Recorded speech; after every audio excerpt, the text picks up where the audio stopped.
প্রতিদিনের রান্নায় কম তেল ঝাল মশলার যে সাধারণ পাতলা ঝোল অসাধারণ করার কিছু গোপন কৌশল আছে, তা আপনারে কেউ বলবে না। সেই গোপন কৌশলগুলো জানতে হলে আপনার তো একটু ধৈর্য সহকারে আমার কথাগুলো মনোযোগ সহকারে শুনতেই হবে।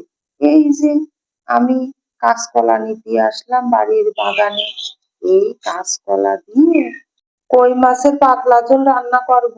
রান্না করার আগে আপনাকে সুন্দর একটা জিনিস দেখাবো, যা আমি আগে কখনো দেখিনি। মাঝে মধ্যে তো বাগানে যাওয়া হয়, কিন্তু কখনো চোখে পড়েনি। এর আগে আপনারা দেখেছেন কিনা কমেন্টে জানাবেন। ওল গাছের ফুল দেখেছেন কত সুন্দর আর কত বড়। আমাগো বাগানে তো বেশ অনেকগুলো ওল গাছ আছে, কেন যে আগে চোখে পড়েনি। এই কথাটা ভাবতে ভাবতেই বাড়ি চলে আসলাম। অনেক বেলা হয়ে গেছে, এখন রান্না করতে হবে। আর কথা বাড়াবো না।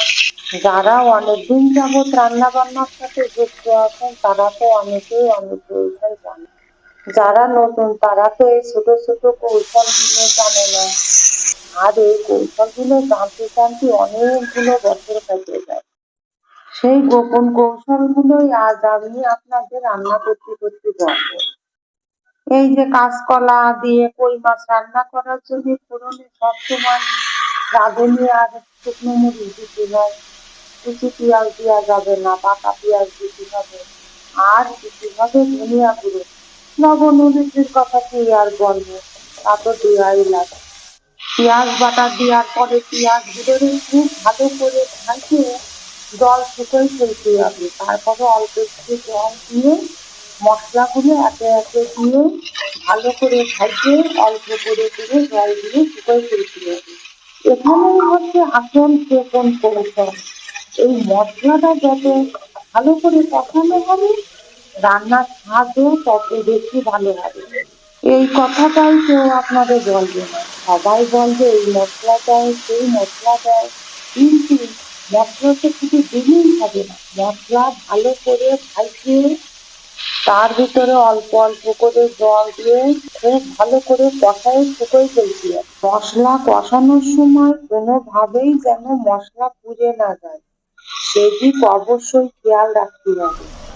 দেখেছেন তো আমি কিভাবে মশলা কষানোর সময় অল্প অল্প করে জল দিয়ে দিয়ে মশলা কষাইছি। এই রান্নার কৌশলগুলোই আপনারে কেউ বলবে না।